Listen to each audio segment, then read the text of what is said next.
We continue Plutarch's Lives, translated by John Dryden, revised by Arthur Hugh Clough, with the comparison of Timoleon with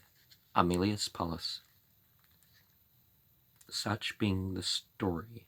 of these two great men's lives, without doubt, in the comparison, very little difference will be found between them. They made war with two powerful enemies, the one against the Macedonians, the other with the Carthaginians, and the success was, in both cases, glorious. One conquered Macedon from the seventh succeeding heir of Antigonus,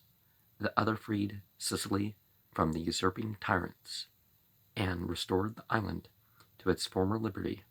unless indeed it be made a point of Aemilius's side that he engaged with Perseus when his forces were entire and composed of men that had often successfully fought with the Romans, whereas Timoleon found Dionysius in a despairing condition. His affairs being reduced to the last extremity are, on the contrary, it be urged in favor of Timoleon that he vanquished several tyrants and a powerful Carthaginian army, with which an inconsiderable number of men gathered together from all parts, not with such an army as Aemilius had, of well-disciplined soldiers, experienced in war and accustomed to obey, but with such as, through the hopes of gain restored to them, unskilled in fighting and ungovernable, when actions are equally glorious and the means to compass them unequal, the greatest esteem is certainly due to their general who conquers with the small power. Both have the reputation of having behaved themselves with an uncorrupted integrity in all affairs they managed, but Aemilius had the advantage of being from his infancy, by the laws and customs of his country, brought up to the proper management of public affairs, which Timoleon brought himself to by his own efforts. And this is plain, for at that time all the Romans were uniformly orderly and obedient, respectful to the laws and to their fellow citizens, whereas it is remarkable that not one of the Greek generals commanding in Sicily could keep himself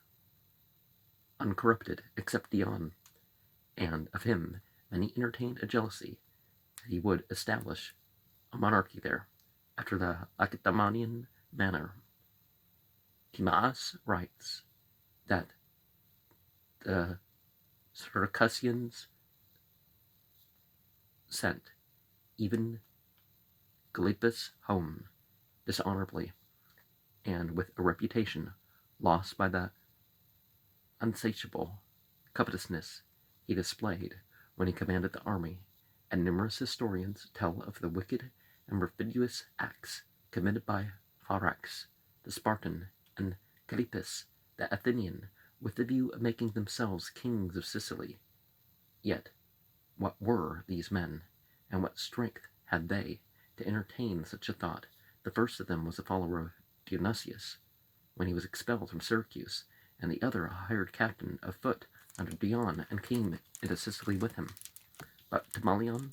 at the request and prayers of the Syracusans, was sent to be their general, and had no need to seek for power, but had a perfect title, founded on their own offers, to hold it, and yet no sooner had he freed Sicily from her oppressors, but he willingly surrendered it. It is truly worthy our admiration in Aemilius, that though he conquered so great and so rich a realm as that of Macedon, yet he would not touch nor see any of the money, nor did he advantage himself one farthing by it, though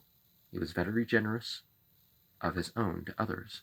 I would not intend any reflection on Timoleon for accepting of a house and handsome estate in the country, which the circumstance presented him with. There is no dishonor in accepting, but yet there is greater glory in a refusal. And the supremest virtue is shown, not in wanting what it might fairly take, and, well, you can still take the opportunity that you're given, but seeking after it, that where the difference in honor would be if that was the case. And as that body is, without doubt, the most strong and healthful, which can the easiest support extreme cold and excessive heat in the change of seasons, and that the most firm and collected mind, which is not puffed up with prosperity, nor dejected with adversity, so the virtue of Aemilius was eminently seen in his countenance and behavior, continuing as noble and lofty upon the loss of 2 dear sons, as when he achieved his greatest victories and triumphs. But Timoleon, after he had justly punished his brother, a truly heroic action, let his reason yield to a causeless sorrow, and humiliated with grief and remorse, forbore for 20 years to appear in any public place, or meddle with any affairs of the Commonwealth. It is truly very commendable to abhor and shun the doing any base action, but to stand in fear of every kind of censure or disrepute, may argue a gentle and open-hearted, but not an heroic temper. And we need to look, we certainly need to look beyond just some mere material measure. You need to look at, well, what effort or other circumstances one versus the other had to drive out. And you really can't say much about, well, what was the consciousness behind that? But that's a very, very weighty matter indeed.